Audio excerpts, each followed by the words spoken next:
Well, we got no one in the front three. Oh, you put me a little fitness plan for a week. I might do a madness. Yeah,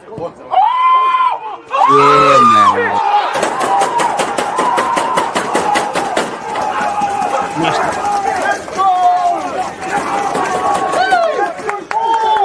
People deluded, I'm back again. Come on, Ian, man. Come on.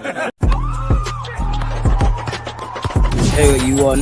I got the waviest intro. It's a magic one. I know you're booked. Yeah. Smash the like. We shall.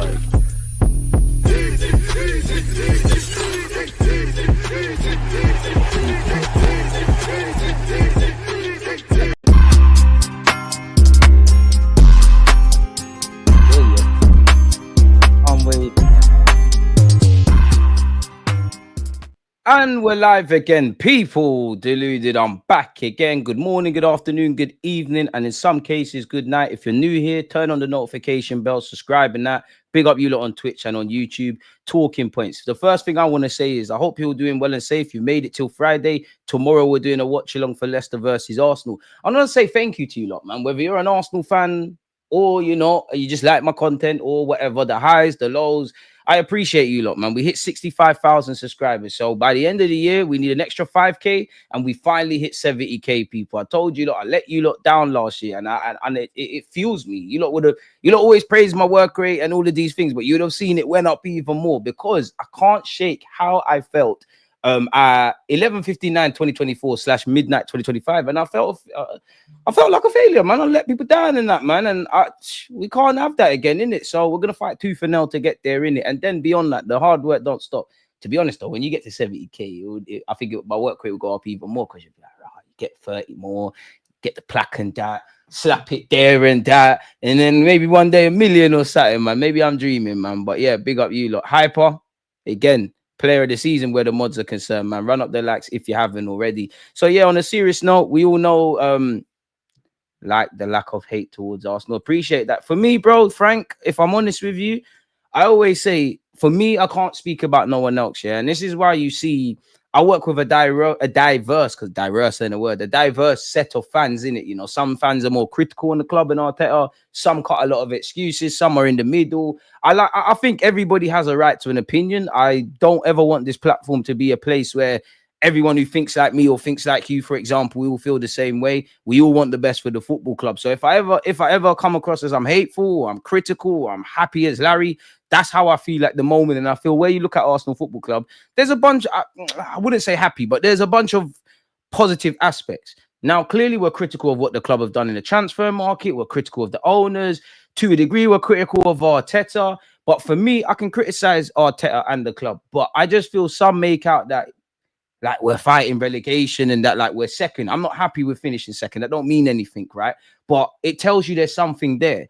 So yeah, man, as I say, the highs, the lows, the good, the bad. I like to be here with you lot, man. Some of you like me for whatever reason, innit? So I appreciate you lot, man. Appreciative to you lot, man. Let's keep hitting the subscribe buttons and doing all of that good stuff. Again, we've got Leicester tomorrow. We all know Kai Havertz's season is over. We all know Saka is not coming back anytime soon, regardless what they say. Martinelli has an injury. We saw Liverpool drop points against Everton. It means nothing in the grand scheme of things because A, we need to go on a serious run, and 2, we need Liverpool to not only drop a point, but points. We need them to really collapse, really. Yeah, their fixture calendar list is becoming a bit crazy. Pardon me, but I honestly believe we need nothing short of a miracle. We need to be perfect. We've got 16 games in all comps, 2 at a very minimum in the champs, which obviously we hope is more. The Premier League, we've got 14. Arteta's going to have to be cute and clever. Like, there might be games you're going to have to play Moreno. As much as we joke around about Mikel Moreno, Gabriel Magalhaes, Calafiori playing up front, he genuinely might have to do that. He might have to change formation. He's definitely going to have to bet on the Haylenders, the Kion Edwards, the Cabbers, the Sego Juniors, the Nathans, whether they're good enough or not. You're going to, Arteta and the club, whoever's fault it is, we're all in this mess, innit? Like, we're all in this mess. Our first choice front three is gone. The backup options are gone. It is what it is. And even that, Raheem Sterling's going to get an opportunity by default. He can't play against Chelsea whenever that game is. So it is what it is, man. We're going to see what Mikel Arteta has to say. Obviously, the time for transfers is dead, but we're going to browse over what they've got to say. So rather than waste any time, one sec, before we crack on. You lot can still hear me. I just got an alert from YouTube. But yeah, cracking on with everything, people.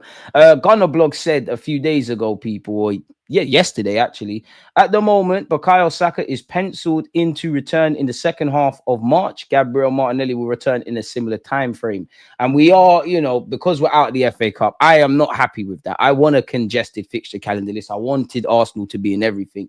I'm not going to quite say blessing in disguise and that, but could you imagine if we had a League Cup final to come? Yeah, if we had a League Cup final, if we were still in the FA Cup, obviously we're fighting with what we're fighting within the Prem and the Champs, and we've still got this backdrop. I wish that was the case, but you get where I'm going. I want to see Saka. I'm quite bullish about Martinelli. I don't think we're going to see Bukayo Saka anytime soon. Maybe for me, probably like the second or last week of April. And then we keep it moving from there. And unfortunately, knowing our luck, it's one thing talking about the players that are injured returning. At any given time, man can get injured. Kai Havertz has got hurt in Dubai. Mikel Moreno, Gabriel Magalhaes fell on him. Bukayo Saka, hamstring injury against Crystal Palace. Some people have come back from the international breaks with knocks. We've seen it all. We've been through a lot from August up until February. And they say a week's a long time in football, so you can imagine, innit? But that's what they're saying where Martinelli and Saka are concerned.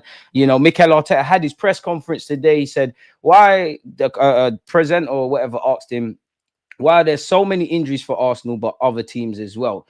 With the loads and minutes, it's inevitable. It's an accident waiting to happen. This season, it's the accumulation of that. The stress, is it locked? Certainly the schedule is demanding. And for explosive players, it becomes an issue. And as we all know, yeah, in today's day and age, it's athletes first, football is second. It's all high intensity, it's all of that. Now, I think the issues have come with we're clearly not been able to recover quick enough because of the fixture calendar list. We don't have enough bodies. We've ran man into the ground. Mikel Arteta said at the beginning and end of last year, we've got one of the smallest squads in the build up to the City game where we battered them 5-1. He said we had 3 or 4 long-term injuries. We're trying to compete in 4 trophies and we have a squad of 19. And when you really look at our squad, some of the variables fell. Lewis Skelly and Ethan have taken their chances within what we're talking about and stepped up.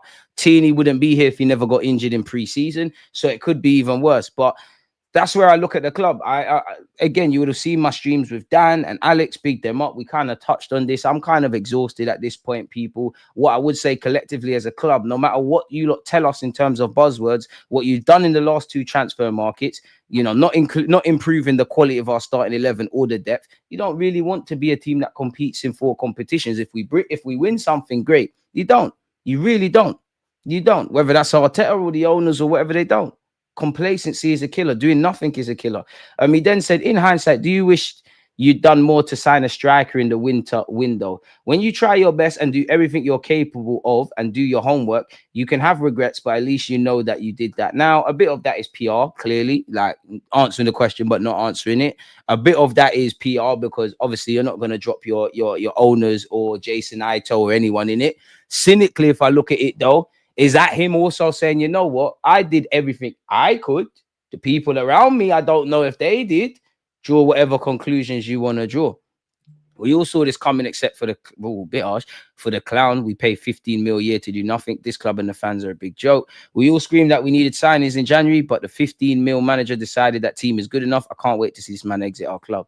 I hear you, yeah. And I'm not saying Arteta needs to stay, but I'm not absolving Arteta or anything, but there's no guarantee that if we won the Premier League last year, we wouldn't have had the same window we did. I don't think a manager is set up for sustained success under the Cronkies. Yes, you could argue Arsenal could have won the last 3 Premier Leagues, including this one. We know why, but yeah, man, I've had to detach a bit, man, and just accept it for what it is. Arteta then said, fortunately, we have been through a lot of injuries this season. It's the challenge I have. We love it. Let's see what the team is made of. That sounds great, and we've got no choice, but the kumbaya, the mighty ducks, the fighting talk thing is not really helping me, really and truly.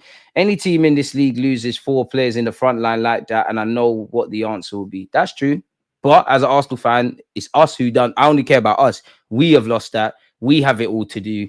And you're going to have to further run other players into the ground. Like, Ethan's going to get a lot of football. But when he played against Brighton and Brentford back-to-back, he got an injury. He's a young man, 17, developing on the pitch in terms of consistency, but physically, we got to remember the recoveries, man, who loves the challenge of injuries. I don't know, man. I just think it's soldier talk. I think it's just soldier talk. Like, his peak anyways, like, we might as well try, innit? I just think it's soldier talk now. Arteta says Kai Havertz injured his hamstring after a set piece trying to block a shot. That's just on brand with our season. On the free agent market, Arteta said, we'll explore every possible situation and make a decision from there. Can Ethan play as a striker? It's a question of when. He has the right qualities to play out wide or centrally. We must adapt to the strength of our players.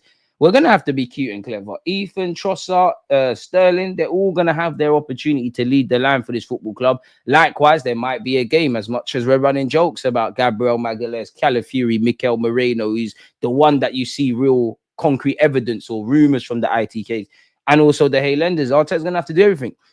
If you're going to be sadly mistaken, yeah, if you assume Trossard, Ethan, and Sterling for 16 games, 2 in the Champions League at this point, hopefully more, the Premier League, if they're all going to play 90 minutes, it's not feasible. Well, Sterling can't. He can't play against Chelsea. You get the point, innit?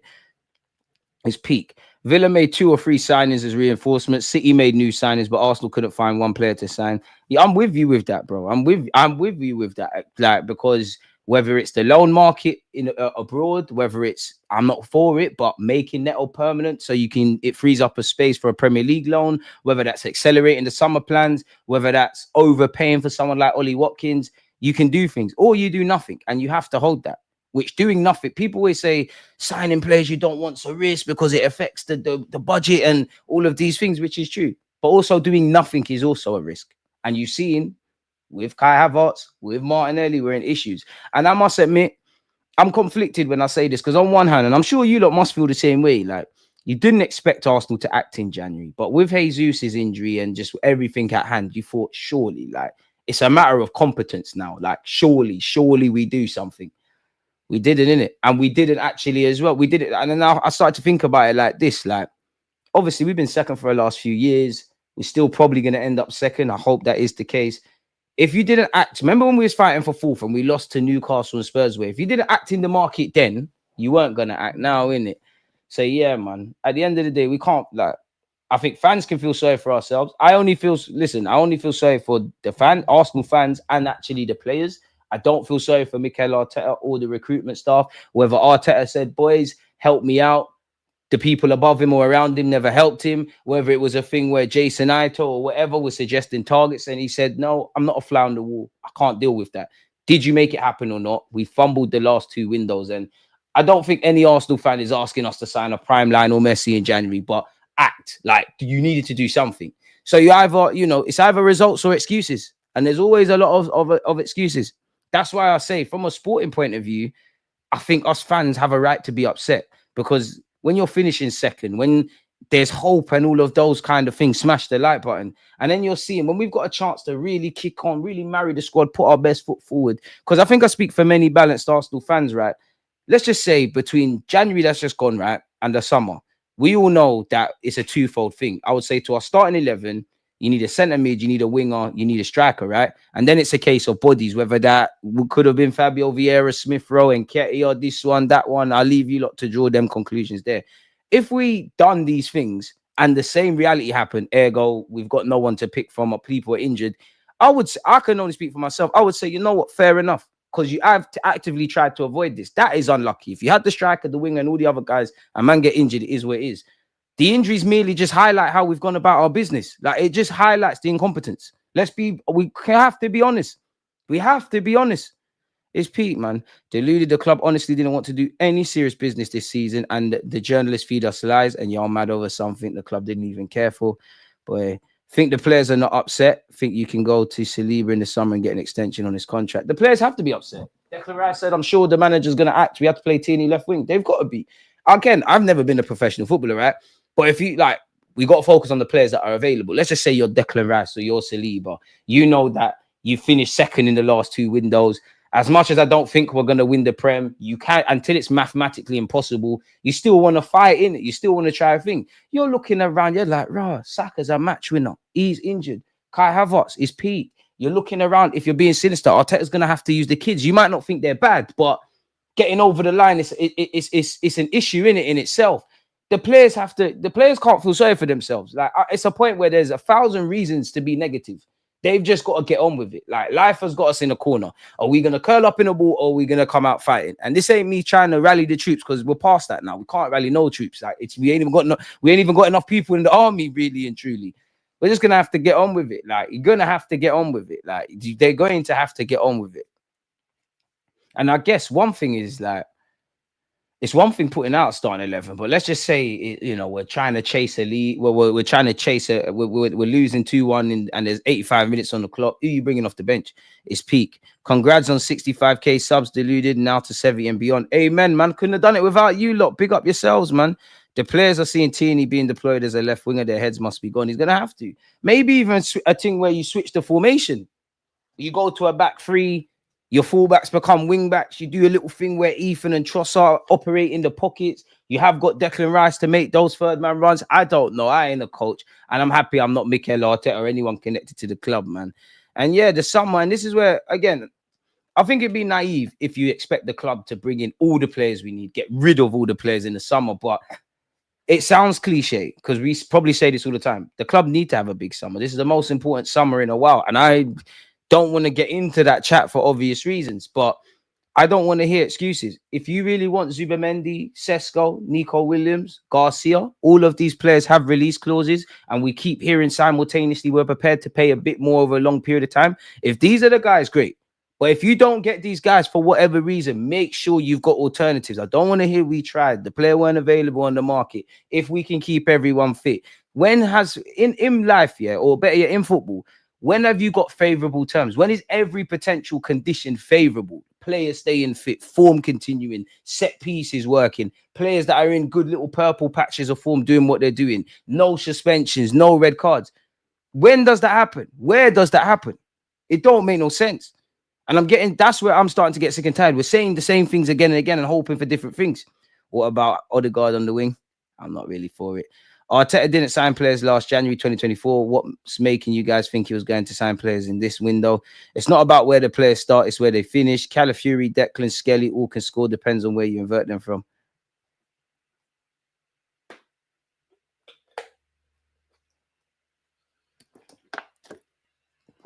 Big up yourself, Boston. But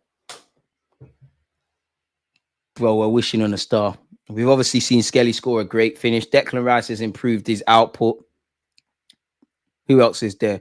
Calafiori score goals, but none of them are paid to score goals. Like, none of them. If they score, it's a bonus. We're wishing on a star, man. But we're gonna have to make it happen. Deluded, we tried that ish. Ain't the club? Is the journalists justify their lies? I don't know about me waking up. Like, I think I see the picture for what it is. What else have we got in the comments, man? I don't see Saliba and Gabriel hanging around too long. If all we do is sign mediocre players or the lack of, pardon me, when Barca, Bayern, Madrid come calling, we know how it works, man. I would assume that in our next game, the front three would be swapping positions. I'm with you with that. Whoever looks best up front will be up there for the rest of the season. Who would you lot bet on them? Because surely it's a Trossard thing. I must admit, you got me. I spent a good period of last night before I went to bed just watching videos of specifically Raheem Sterling through the false nine. You can't blame me, man. Chances of Saliba leaving also, I think it's the board that did not sign anyone because Arteta is smart enough to know we need to back up even if it was Morata. I hear that, but at the same time, yeah, no one's got a gun to Mikel Arteta's head. You know how the Cronkies work. You've been here long enough. You've signed a new deal. You've been given serious reins at this football club. You know, in some of you lot, in you lot's jobs, you know how the company works. So within that framework, you've got to make it happen. And if you can't, if you're really that upset, you need to cut. I'm not trying to drop anyone in it. I just think everyone's got to be blamed because we can't always sit there and say that. Like, the Cronkies have backed him. I think it was a thing they didn't want to. I think there's austerity measures at this club, self-imposed. I don't believe this PSR, FFP crap. I don't think we're under any immediate pressure in that. I think the Cronkies and the owners want to clear ranks, balance sheet, all of that kind of stuff. That's just me personally. But if within that remit they've allocated funds, has Arteta spent that in the best way in the last couple of windows? They all have to. Clearly, there's been a mess. Clearly, when you look at it, it looks like there was stability, but clearly there's been a mess. We're racing around on deadline day to sign Sterling and Neto, dragged out Calafiori and Moreno, dropped the ball in January. We've seen Vinay leave. We've seen a couple other people leave, a couple other people take different positions. Edu's gone. Jason Ito's here. Still ain't got a sporting director. We need to get a sporting director. Need to commit Saliba, Gabriel Magalhaes, not to them man's level. Martinelli, definitely Lewis Skelly and Ethan to new deals. You know, we need to bring in the evident areas. If that is Garcia, the goalie, Zubamendi, the centre mid, Nico Williams, the left winger, Sesko, the striker. And then you need to flush players out. Whether we're able to sell all these players is another thing. Gabriel Jesus, unfortunately, ACL going nowhere. I wouldn't necessarily sell Trossard, but I could understand if the contract stuff, if they keep it moving with Trossard, right? Tomiyasu, you could say we're done with him, he's injured. You could also be devil's advocate and say who's going to buy an injured player. Kivior's always linked with moves away. You'd imagine Zinchenko's gone. On paper, Jorginho and Partey are gone because until something changes, their contracts are running out. And there's probably one or two players I've missed out, really and truly. Like, if you look through our squad, I mean, I don't think anybody per se is unsellable, but because everyone's got a price. But how many players would you say are quote unquote, at least for the next 2 years, are unsellable? Naturally, Saliba, Gabriel, Saka, Raya, Timber, Lewis Skelly, Ethan, Ben White, Declan Rice.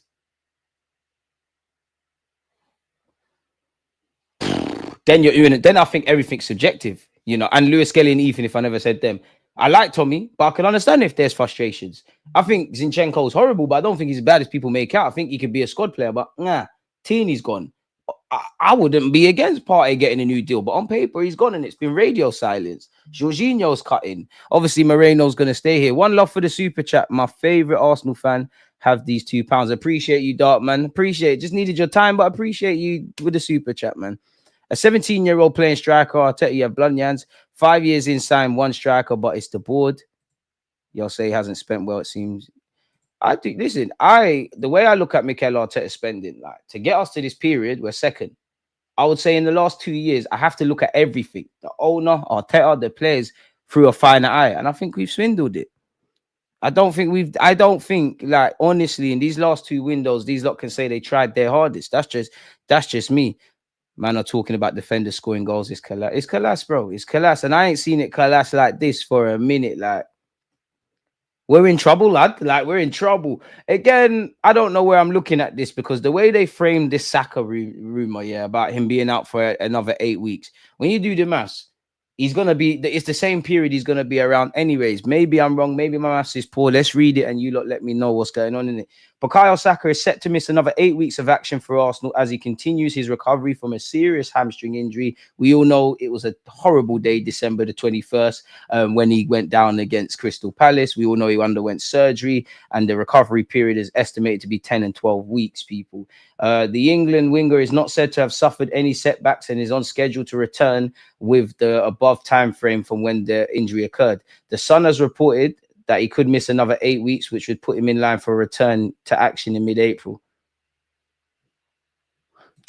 So the way they've said it, given he had surgery in the final days of December, Saka could return to action at the end of March. So it's a nice way of guessing. But due to the serious nature of his hamstring tear, a precise return date for the Gunners' key man is not yet known. He was able to return to light training during the club's mid-season trip to Dubai. Smash the like button, please, people. The attacker travelled with his teammates to their winter training camp in Dubai ahead of this weekend's visit to Leicester, where he has accelerated his schedule ahead of his anticipated return. This journalist has covered all bases in it. He said a lot of things, but nothing at the same time. The news comes amid a raft of other injury worries for Arteta, with the Spaniard also currently missing Gabriel Jesus, Kai Havertz, Martinelli in attack at a key point in the season. And you know what, and I said it in the summer, even if everyone's fit, let's just focus on the attackers at this moment in time, right? We're still 2 players short. Now, if we got those 2 players in, them 2 players could have been injured, but by default, there might have been some more bodies to play around with. Or at the very minimum, if we had 2 extra attackers and they're injured, I'm a fair man. I'd still be upset, but I'd say, you know what? The club, you put your best foot forward. For me, that's unlucky. There's obviously elements of unluck with these injuries, but we haven't covered our bases. We didn't preempt this. We're not proactive enough. We're very reactive in these things. Even in January, like, we all know January is difficult to do business, blah, blah, blah, blah, blah. It seemed like it was only really Gabriel Jesus' injury that thought, yo, we need to sign some players, you know, we're kind of like, if nothing changes, nothing changes. Now, we all know with Kai Havertz, he's hurt himself, people. We wish him and any player that's injured, not just at Arsenal, but everywhere, speedy recovery. And the club have to learn from this, because this time next year, I still want us in the FA Cup. I want us to look to a League Cup final. I still want us to either win the league or be in touching distance. I still want to look at the Champions League. We have not got a squad. We have not got the added quality that they told us they were going to bring in off the back of going out to Bayern Munich. Even with these injuries, maybe by default now, but even with these injuries, and to be honest, asterisk with Sterling because he has to play. You can make a case of these guys are still not necessarily first names on the team sheet. Need to get more bodies in, need to get more quality. Now, do you lot believe this BS? In fact, we'll get into that in a second, man. Let's see if we've missed out anything from Mikel Arteta. Obviously, Arsenal have confirmed Kai Havertz sustained a hamstring injury, underwent surgery, and he's expected to return for pre-season ahead of next season. And I hope him and Jesus are all right, man, because it's a World Cup year next year, isn't it? I mean, he's a shoo-in to go with Germany. I don't know for where Brazil see Jesus, people. Should we see everything? Well, let's see what Arteta said on Benjamin White and Bukayo Saka, man. Maybe there's something there. We all know Saka was spotted in the gym. Arteta said, I don't know. We have a long-term injury, so what is faster? In a 10-day injury, 3 days is a lot because it's 30%, but in 3 weeks, a week is probably not that much. It's too early. He's in an early stage of rehab, so when we get a little bit closer and he starts to do more demanding stuff and has more load, we'll see where he is. There is no setback. He is fine, which is the only bit that makes layman term sense to me. There is no setback, so he's fine. And to be honest, that's probably the most clarity Arteta's given on a player being injured in a minute. On Ben White, I guess there's good news, people. He's expected to be back for Leicester. Yes, Ben has been training more regularly now, so we'll have to manage his load a lot. But he's going to be available. So, yeah, man, that means potentially Lewis Skelly, Timber, we can be a bit cute and clever with the 16 games we've got left, people. Should we see what Arteta has said? We've gone over this, but again, let's see some of it. We're having a great camp in Dubai, recharging, having some time off and connecting again with nature in different environment. And then the injury happened in a very unexpected way. Certainly is a big blow because of the injuries that we have, but fortunately, we've been through a lot this season. We have played without Gabriel, without Saliba, Ben White all season, Tomiyasu all season, Calafiori for 2 months, Moreno for 2 months, Odegaard for 2 months, Saka for 3 months, Gabriel Jesus, all of them. So that's it. That's the challenge ahead. I love it and look forward because we are still where we are with all the things I mentioned on top, playing 4 times with 10 men, blah, blah, blah. Let's see what the team's made of. I hear that. But I think there's so much we can learn from this season and last season that we need to be applying in the summer of 2025 for next season. There's a lot we can learn in terms of needing quality, in terms of fine margins. There's a lot Arteta can arrest tactically and away from just start like quality into our starting 11. Once again, depth. Because for me, at the very minimum, maybe I'm wrong. And I'm not Fabio. I think Fabio Vieira is all right, but I don't think he's a messiah. Why did we not recall him? This is all if, buts, and maybes, man. On whether he enjoys trying to solve problems like this, Cap, of course you don't. You don't want to enjoy injuries and that. Yes, because I don't want to look. I understand the narrative. If any team in this league lost 4 players in the front line like those, I know what the answer would be. I don't even want to mention that. We've been through a lot. We have sustained the level of performance and the results until this point. So we are more than capable of doing it. That's the only thing that we're going to be looking at. On who might start up front from now, you don't have to be very creative with the options that we have. I'm sure you're going to get it right. So what's that? Trossard's up there, in it. What does that tell you? We've spoken about the Ethan stuff on Raheem Sterling, yes, and for the other players as well. For Trossard to probably play in 2 or 3 different positions, it's between all of us. We have mentioned that many times. Smash the like button, people, which I've mentioned many times. It's adding value from different players. It's probably been a little bit different in adapting to the qualities and strengths of our players. So go for it. The spirit is pretty certainly the same. On whether he's tempted to rush Saka back, we've gone over that, but no, there's no rushing Saka back. I think Saka will rush himself back, if I'm honest with you, because naturally these players want to play. And as I always give the example, yeah, let's just say, you know, the medical staff, the program they've set for Saka, he's ticking all the boxes, he's ticking ahead. They're asking him how he feels. Now, in the back of his mind, he feels I am 99.9% fit, but there's a little percentage, or however the math works, that actually I'm feeling good, I can play, but I'm not 100%. If he says yes and suffers a setback, because I do think there will be setbacks. Like, it wouldn't surprise me if Saka comes back, you miss a 1 week or 2 weeks. This is just the nature of a hamstring knock. The same goes for Martinelli as well. I don't care about how we train. We should be training intensely. But you see, when the fixture calendar list gets compact like this, and we've got a small squad and we're running people in the ground, the recovery sessions can't really take place, and you're running your more durable players into the ground. Like, who would you lot describe as the more durable players in our team? And obviously, not all of it has been a consequence of muscular injuries. Gabriel, I'm sure he had a concussion or something like that, but Declan Rice has had a broken toe. Kai Havertz, let's be real, even before this injury, he's looked spent. You all saw him against Wolves. But Bukayo Saka, for years, he's needed a break. Ben White, for years, he's needed a break. You play stupid games, you win stupid prizes, innit? We've gone over the Benjamin White stuff. I mean, Arteta's got a sense of humour. On the Everton game, he said it's probably because it was the last time Everton beat Liverpool at the Goodison. So many good memories. I look young. I was very powerful I was a very powerful player, as you know. And then he said on the reaction to Everton's late equaliser, I better not tell you the story of what happened. It was a funny one because I was watching the tablet and I lost connection, so we didn't know exactly what was going on. Cap. That's the beauty of football, the uncertainty, and that's the fact for everyone. It's not the first time for everybody. It's really difficult to win matches in this league. That's why the hope and ambition are always there, because to do it for 10 months, it's a very, very long league. Careful, Everton fans. Liverpool are top of the league. You lot are bottom or fighting for relegation. You can't celebrate an equaliser. Now everybody's talking about Michael Oliver, and we don't condone death threats, but there's death threats for Michael Oliver all over social media, and that Oliver Holt and all them journalists are not saying anything. Now I'm seeing people make articles about there was one journalist, I can't remember his name. He was consistent in getting at Michael Oliver. Big you up, whatever your name is. But they've gone from making my man look like a victim to now, based on what you saw there, now they're saying he's an egotistical maniac.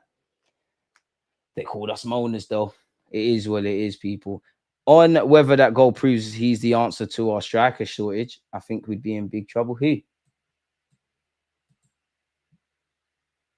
Oh, they're running bants about Arteta. Now, not the time for joking, man. Like, Henri, Bergkamp, Ian Wright, genuinely, if you lot can prove your fitness in the next week, you must be able to contribute for at least half an hour, man, or something. Even Canoe, where are you as well? We need so many things. Might as well just sign someone from non-league at this moment, man.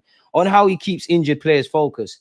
By keeping them as close as possible to the team and involved, they are responsible as well to manage this period and the energy of the team and support in the best possible way to maintain the standards and the belief around the team and to be connected. Because when you come back, you have to be in the process every single day. I think it's much better to achieve again the performance level that you need. I agree with that in general.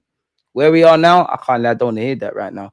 On maintaining our pressing from the front, we'll have moments in relation to the opposition's qualities and the intentions they have, and our ability will hopefully be better and better in the next few weeks. As for now, we always adapt to the qualities of the players. On Leicester away, very difficult. At home against top opponents, they make life very difficult. I know Rude very well and how he sets his teams up, and you can see the spirit there. They are very much alive and a threat. And I'm sure, obviously, when you say Rude Van Nistelrooy, I think of Martin Keown and them man there and the whole Arsenal, Man United stuff, right? But we've played, obviously, I don't know what to expect from Leicester. They're fighting for their lives. But I'm sure in the Champs and the Europa League, whoever you was managing in Holland, we've played you before. So maybe he does know him, innit? On what has caused the number of injuries this season, everything, bro. Not being able to rest players. A bit of unfortune in the matches at times. We've had every injury, illness, concussion, bit of things have happened. People, Gabriel Magalhaes falling on, man. I'm not here for that. Injuries to footballers are like chefs cutting their hands. I've not really got my hopes up like that for the summer. I know we're going to sign players, but have you not noticed we're talking about this year in, year out? Even last year when there weren't really injuries like that, Arteta was still saying we got one of the smallest squads. So I'm past the point of Kroenkes, Arteta, blah, blah, blah. All of you lot solve it, in it, fix it. Talking about the same things week in, year out, and expecting things to go different.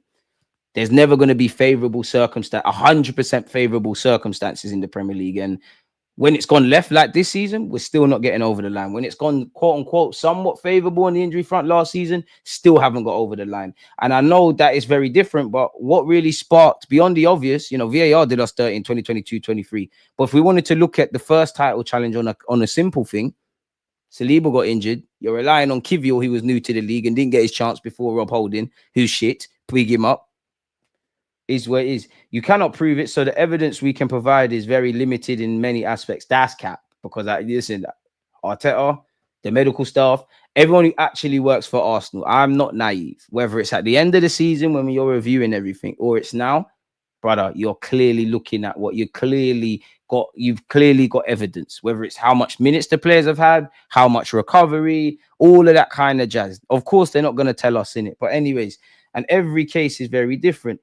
Obviously, some of them we know are based on load and minutes. That's inevitable. We have players who have been injured and who have played 130 games in the last 2 seasons. So in the end, it's an accident waiting to happen. If you continue to load and load, I think that's a bit of a shot at the board that we need more, man. Is it this season? Is it the accumulation of that? Is it the stress of that? Is it luck? Is it preparation? Is it mythology? There are a lot of factors and it's very difficult to point at something. But the schedule is super demanding. And for certain players, especially explosive players, it's becoming a real issue. Now, it's easy for me to say, yeah, but maybe I'm naive. Is this the first time we've had this packed schedule? Is this something new? Seriously, is this something new, or we've known about this? You've known about this, Arteta, at Arsenal, as a player to a slight degree, as a manager, and definitely in your work as a coach at City. You sit there and say the best player's got to play 70 games a season, rightly or wrongly. So I'm not even getting at you for that. That tells me you know there's bare games. And a lot of these guys, unfortunately, probably have been old injuries owing off what he said about the last few years, because a lot of these guys have competed for their countries and played a lot of minutes for Arsenal. There's a wider discussion about footballers being guinea pigs, the calendar, the fixtures for club and country, the pointless games. That's a deeper discussion. But this is the dynamics on how Mikel reacts to injuries, people. A big pain in the tummy, that's the first feeling. First of all, when you see a player in pain, it's a really bad feeling. Amen. Then you think not again when you realize you have no time to do that. Support the player, start to look forward, and that's the alternative and how the team is going to be able to continue to perform. Convince yourself about that, because the players need to feel that belief as well. So delude yourself. You can use cases and situations we've been in the past. We've done great. So if we've done it before, we can do it again. We've got no choice but to try to do it again, innit? On whether he would have signed someone knowing what he knows now, no, but we were always put in that situation where we're an injury or two away from a very risky situation. So I think you're being a bit naive intentionally. And I think if I got to ask you off the record, you'd say something different, but that don't sound good. When you try your best and do everything that you think you're capable of, and you have done your homework and tried that, and you don't achieve it, you can have regrets, but at least you know that you've done it.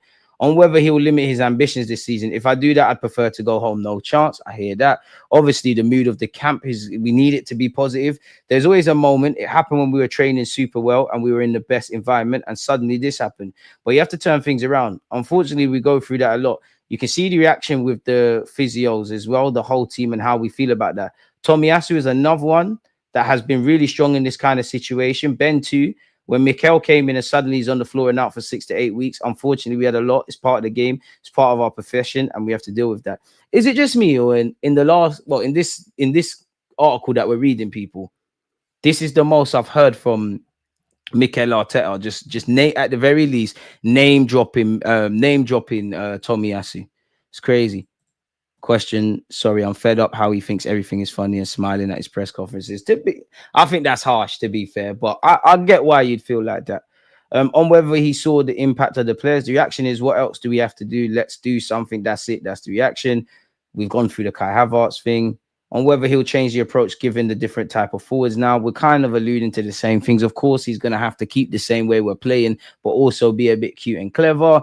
We all know the intensity and demands of the modern days come up, so I'm not going to bore you lot with reading that. Big up Max Dolman. We know there's regulations in the Premier League. We can get special permission, but I'm not being funny. The man's 15, 16, great player, generational talent, will be a Arsenal first teamer. I want to go as far as to say he's the best talent out of Hale End in a minute. I really believe in him. I really think the man's good, but the man's 14, 15, and you know the modern day.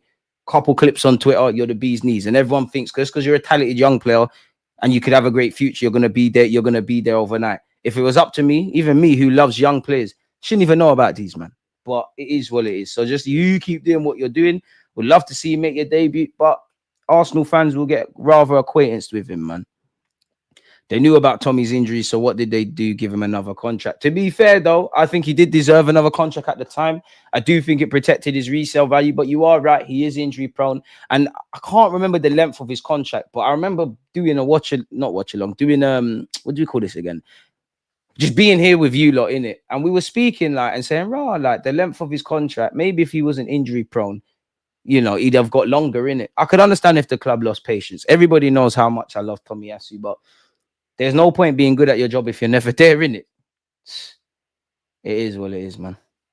Nah, he is defo. Nobody could tell me what to say. I think he's a generational talent. You lot very rarely hear me say that. Like with the greatest of respect, yeah. The track record is there. When I talk about Arsenal players or young players in general, I'm defo no expert. I watch football, yeah. I watch football and all the other players. I see the comments. The man's a generational talent.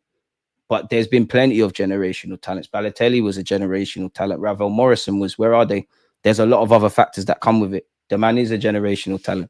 But you're right. Let him develop. But you know how football is. If he was to make his debut tomorrow and score, he's this, that, and the third. But you need to know what you're getting from 5 games, 10 games. And you've even seen it with Ethan. Everyone loved him and still loves him. But there was a period around the Everton game at home. Everyone's like, he's not ready. Bro, he needs to add consistency to his game. I always say it's dumb, but I don't take these men in as professional footballers until you've played 100 games. If I had a son that was in an academy, if I was an agent, don't ever let me hear you could. I don't like if Lewis Skelly was mine or Ethan was. I don't care if you've played with all these guys and everyone's loving you on social media. You're not a professional footballer until you have 100 games under your belt. But we have to let them keep going on and just developing. And I feel sorry for Lewis Skelly and Ethan because our hope is in you lot. When Saka comes back, he might only have 20 minutes in him, but our hope's with you. The club have let down the fans. They've let down the players. And if I want to be devil's advocate, we know that Saka, Gabriel Magalhaes, Saliba, these kind of men need new deals. I'm sure there's every reason for them to sign a new deal. But what if they don't want to? Because you've had 2, give or take 3 years now where you fought for the league. What are they going to be thinking? What if Saliba wants to sign a new deal in the summer and he says, well, you know what? It's a World Cup year. I want to see what market these guys have. I would love to see. You'd imagine the players have their own group chat in it, or the real players, because there must be a little snitch in the group. I wonder what the players are saying. Who knows, man? Who knows? Anyways, man, big up Max Dolman on whether he'll keep senior players on the bench, so there's experience there. We've got what we've got in it.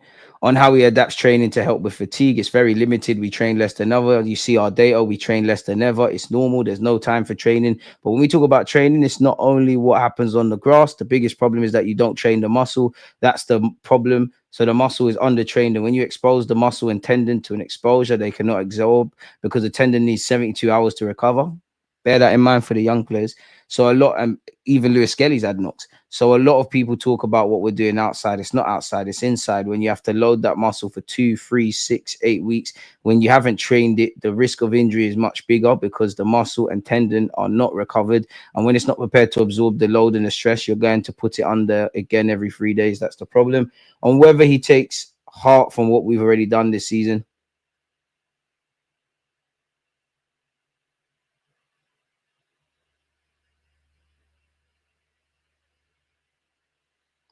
I look at all the factors that can give you an edge that maybe weren't there. A big one is going to be our people, our supporters. If we're going to be short in certain areas, they can contribute in a way that nobody else can impact the team. And it's with that energy. The energy can change momentum, belief, and put a player from this level of performance to that one without me talking to them. That's a big power, and we have to use that.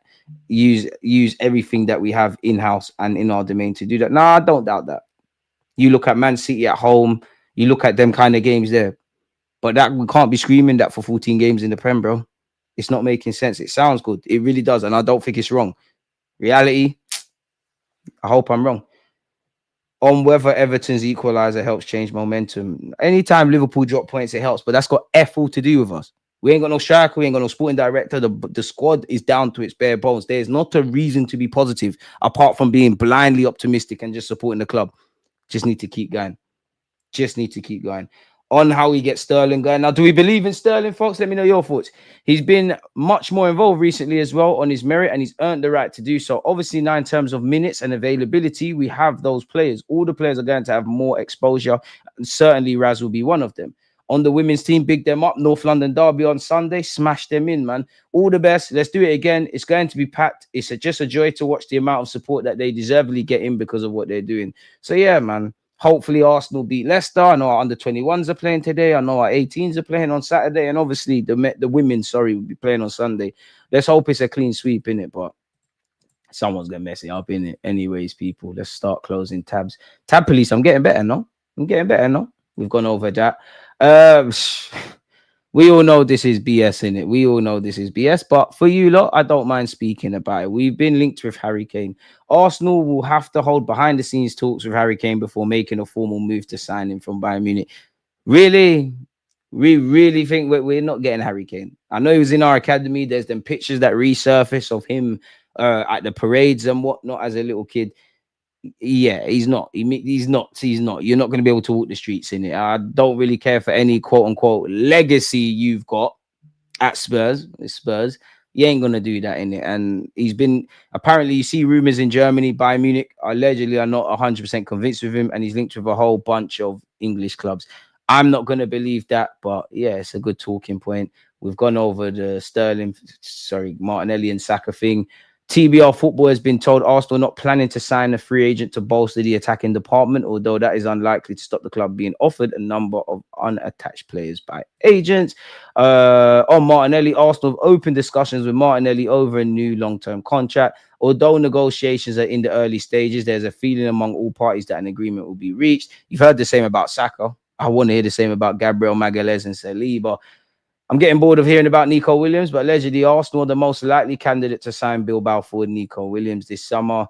Once again, Arsenal, Chelsea, United, and Spurs have all expressed an interest in signing Harry Kane from Bayern as early this summer. I reckon he goes back to Spurs. Could be a good signing for United. Sure, Chelsea will have him. I'd have him at Arsenal if he's got the bollocks big enough to do that. But yeah, we have been linked with Gittins. Apparently, if Dortmund don't qualify for the Champions League next season, they'll have to sell a star to balance the books.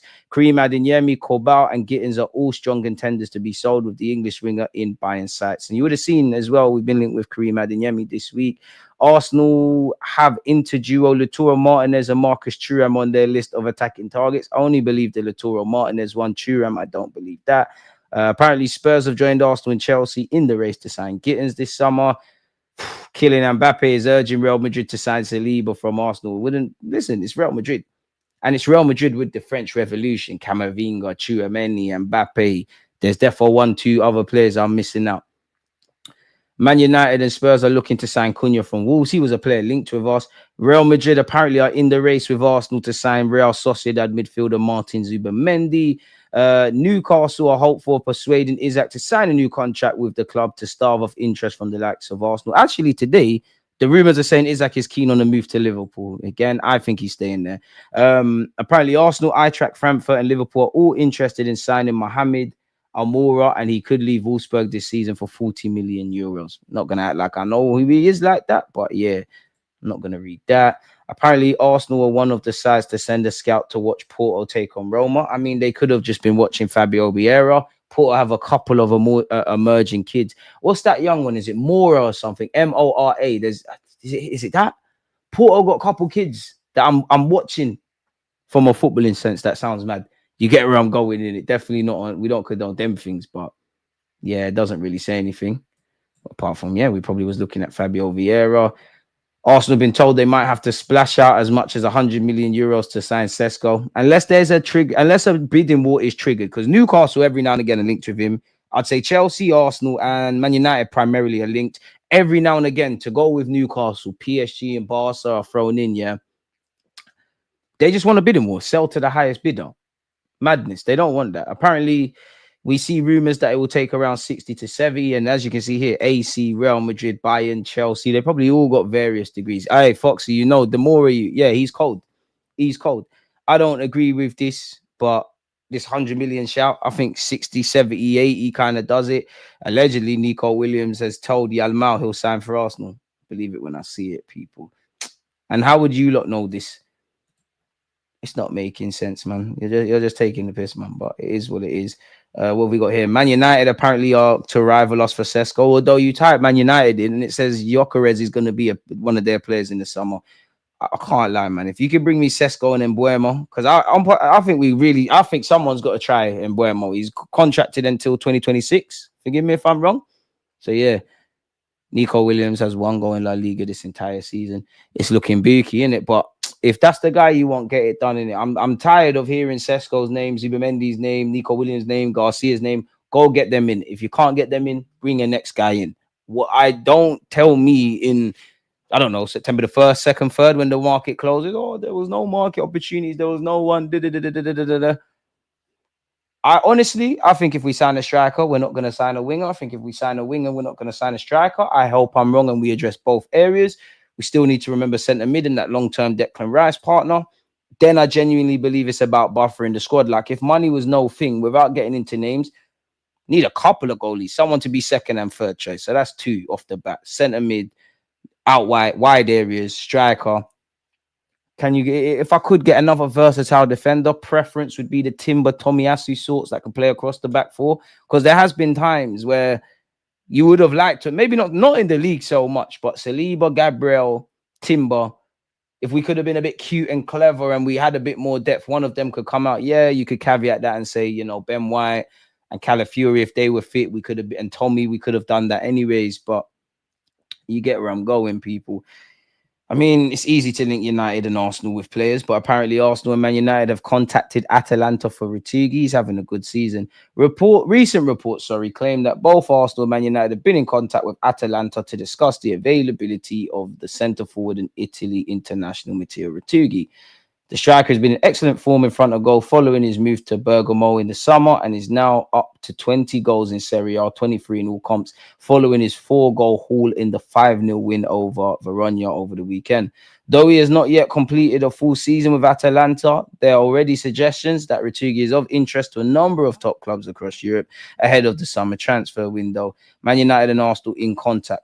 Among interested parties are Man United and Arsenal, who have made contact with Atalanta in recent weeks, according to reports from Foot Mercato. The French outlet claimed that Aston Villa and PSG are also interested in the 25-year-old. Smash the like button, but have not made contact. Pardon me, as we know, Arsenal naturally are in the market. We need a striker anyways, and there's been injuries. United, between Højlund and Zertsky, and their manager playing Kobe Mainoo as a false nine, clearly they need a forward as well, man. But the vast majority of this is nonsense, man. And every rumor you read is saying like this. According to reports, Arsenal beating Barcelona in the race to sign Nico Williams. Now, I might be wrong. Has Zubamendi been pictured with an Arsenal shirt and that? Nico Williams the same? Sesko the same? Because, again, granted, these are not the more credible ones. But Zubamendi, when Sammy Mokbel, Ornstein and Romano all, dropping their news, that's great. But until a man's holding a shirt, we ain't won no race.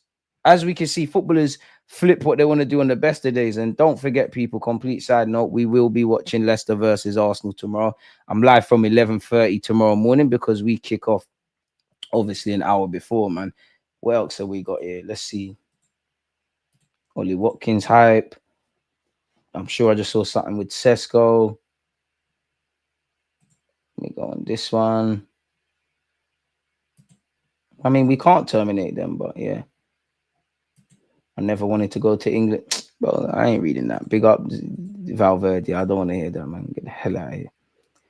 Arsenal blasted for letting Eddie Nketiah leave. Man, ain't no one listening to Teddy Sheringham anyways. Who the fuck cares what he's got to say about my club? Anywho's, people.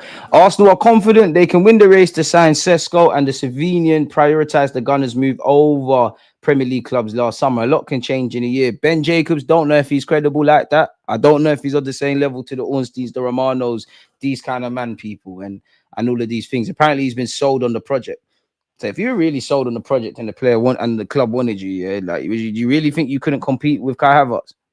I hear it because end of the day, you've played a lot of minutes, but being devil's advocate, specifically, what has he said? I can foresee a situation where everyone wants Isaac and he doesn't leave Newcastle. Brother, unless you got 120, 30, 40 million for Newcastle, forget it, man. Stop linking my players, my club with Isaac. Anyways, Arsenal go for Benjamin Sesko. The player is sold on the project. He just wanted to wait and do an extra season at Leipzig. But when he was presented with a choice between Arsenal, Chelsea, and United, Sesko picked Arsenal and then made a secondary choice that he was going to stay at Leipzig. So Arsenal are quite confident on Sesko. I hope a year's a long time and you've convinced Zubamendi and you've convinced Sesko. Ironically, the year before Arteta took the job, he rejected Arsenal. So maybe there's something there. But a lot can change. A lot can change in a year. One year you could be, and it's Valentine's Day. You could think one girl's the love of your life 1 year from now, a year ago, and this year you could think she's a piece of shit. Things change. Let's not do that. But anywho, people, I mean, if you take Ben Jacobs' word for gospel, Bob's your uncle, in it. Whether Arsenal could go back in for Aston Villa's Ollie Watkins this summer. I mean, he's gonna be turning 30. summer there's more wiggle room. You'd imagine Aston Villa sign another forward. It'd be interesting because on one hand, yeah, obviously Duran's gone, right? But Duran's younger, more resale value, potential, all of that. But when you look at it, Watkins, even his form ain't been the best. He's played a lot more than my man Duran. So that was the one. Maybe they let him go, and he is an Arsenal fan and all that sort of stuff. But yeah, according to James McNicholas speaking on the Athletic podcast, Arsenal may go back for Watkins this summer as Mikel Arteta is a big fan of the player. If you get Sesko, you're not getting Watkins. I don't see a reality where you have two strikers, a new winger, at some point, Jesus, Trossard, Martinelli, and then Kai Havertz, who's going to play up front or in midfield. It's not making sense to me. What do I know? Weirder things have happened. I think Watkins is a real known quantity, and I think there was a kind of good and bad to keep that in the eyes of Arsenal fans. Certainly now Arsenal fans would snap your hand off Ollie Watkins, and I think Arteta, from everything we understand, that's how he felt too. Because as a manager, his interest is winning now, is lifting trophies this season and next season. I think he believed very firmly that Ollie Watkins is someone who could help him do that. And for that reason, I don't think Arsenal's interest in Ollie Watkins could be described as over. I think even though there would be other options in the market and maybe options that make more economic sense or represent better long-term investments, it wouldn't surprise me if Arteta is still banging a drum for Watkins because he knows what he's getting. And you look at the signings he's made, Declan Rice, Trossard, Ben White, he loves Premier League proven. Willian, Cedric. Now I'm being foolish. Experienced players who can come in and hit the ground running. And so for that reason, I wouldn't discount Watkins and Arsenal coming back around again in the form of the summer. At the end of the day, yeah, obviously these lot can be quote unquote more credible than us. But like, if we just take that paragraph, that's nothing that me, you, anyone here wouldn't have said. We didn't learn anything. Foxy's big him up because he's not even an Arsenal fan, but he's always here. He could have said that to do with our club. So we ain't really learned nothing there now, really and truly, but it is what it is. Don't worry, we'll sign that special player in the summer. Cedric was Prem quality. I forgot. The Athletic is doing some PR for Arteta.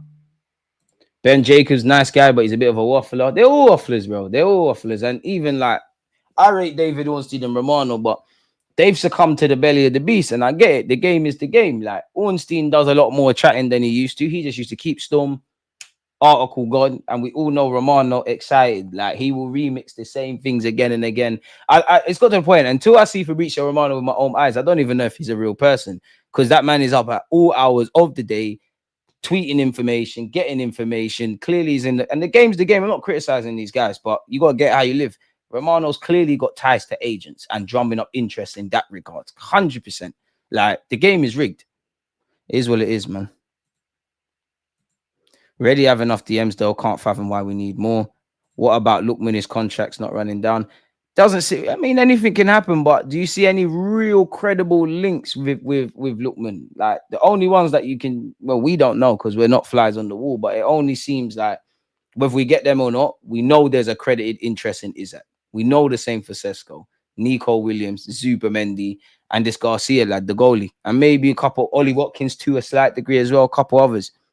Other than that, it's all fun and games talking about it. But yeah, do you guys think Camavinga is a bit overrated? He's good defensively, but doesn't contribute much up front. Also, he can do nothing with his right foot. But to be fair, many left-footed players don't win it. I don't think Camavinga is overrated. And to be fair, you know, I think Arteta would love him, especially because you've seen him play left back on a couple of occasions. Now, stop the goalies thing. Hine, Setford, or Concu, all these youths could have made the gaffes Neto's made. Get me an experienced number 2, and I'm not really fussed about the third choice. If I'm Setford in the next year or so, I'm aiming to go out on loan. Arthur Okonkwo, I'd imagine he leaves permanently if he hasn't already. Or is it his younger brother Brian, better yet, whoever. Carl Hein, you're only going to be second or third choice. I don't really think you're good enough, but you're doing your thing in La Liga. Keep it moving, innit? Take that pricey risk on Nico, then don't whine about it later. If you've been watching Athletic, you know he's been poor. DG, you got to refine your sources. You got to know better not to read all the spin on transfer news. What else we got? You think I believe any of this? These ain't my sources. I'm just reading the internet with you lot. I'm just here to talk with my friends. That is you lot. I ain't got no sources. Sesko has solid stats for a young striker, but he gets slandered by Mandem here. Then Williams got no stats and also gets slandered. End of the day, you buy the players, they do the job. No one cares anymore, innit? No one. DJ, how funny would it be if we don't get Sesko or Zubimendi? PR didn't work. I'm not going to lie, it wouldn't be funny because I need these players, man. But If you don't get them, I'm not saying you're saying this, but I really don't want to hear no rhetoric from the mouthpieces of this football club that turn the heads of impressionable fans. And I don't want to hear it from Arteta or the owners, bro. You need to get someone else. Sesko is not as great as Isaac is, even though we're not getting him. He's not the only striker in the world. Sesko is not the only striker in the world. And I know people will do this. Oh, who are we going to get? It's not for me to know that. Make it happen. Because when we signed Odegaard, that wasn't a universally agreed choice. Gabriel was sourced from Leo. There was a good project there. Obviously, fair enough. Saliba, Young G doing what he's doing. Declan Rice, household name, you did what you're doing. Just make it happen, bro. Isaac only scored 6 goals in his last La Liga season before signing for Newcastle. Forget stats, guys. Nico Williams is getting paid 200k per week at Bilbao due to their BAS policy. It's a risky signing because he would demand 250 to 300 grand a week wages, make or break signing. Yeah, I can't see that then. I can't see that. The only position Sterling can be effective is left wing. He was terrible right wing. He's horrible to watch there. Martinelli should have been given the time to develop, and now he's feeling the repercussions. I hear that, but like, what time hasn't he been given? Because the best development is obviously on the training ground, but the best way to learn and get better is played. And we can't say Martinelli hasn't been exposed to serious amounts of football. 2025-26 would be a complicated season for Sterling. Chelsea and Arsenal won't want him.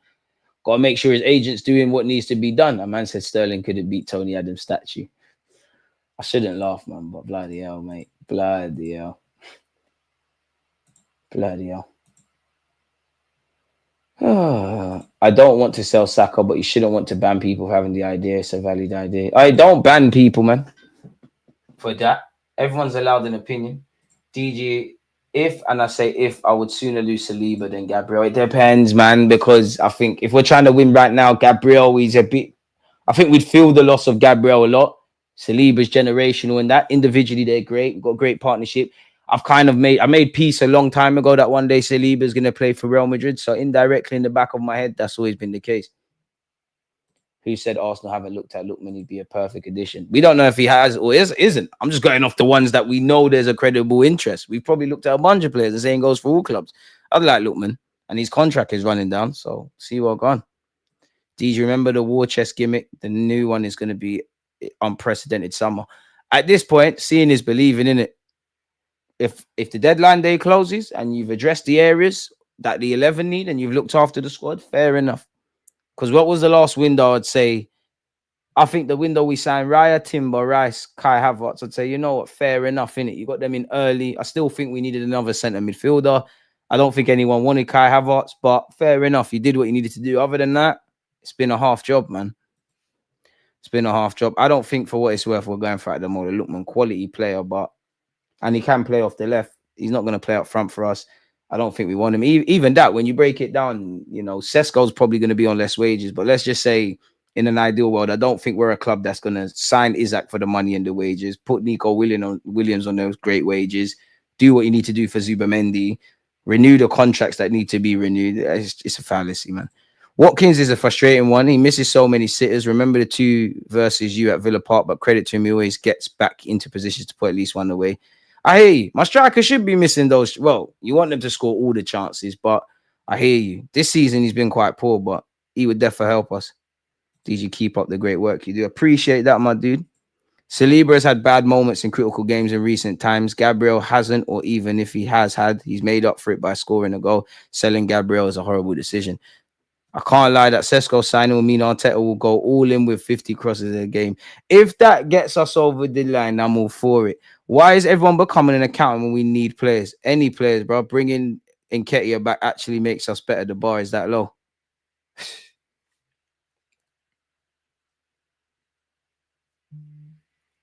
Spain, but the S is silent, isn't it? I don't believe the Cronkies was when what people believe we're in the top 4. You and me both, mate. If I see Mikel Barredo false 9 DJ, I'll lose my head. At this point, there's nothing in it. Like, you're going to do what you're going to do.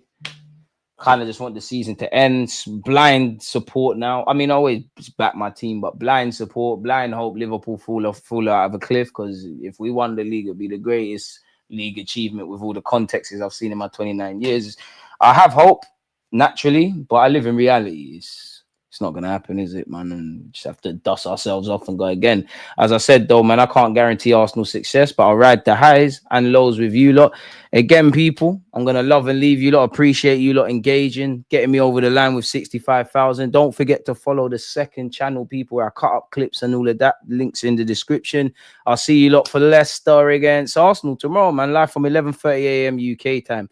You lot stay safe, stay blessed. Enjoy your Friday. Appreciative to all the support you guys give me. DG Nation, I know this is an Arsenal badge, but pretend it says DG Nation. Not worthy, man. Big up yourselves. Peace. Against this right back, Charlie, definitely.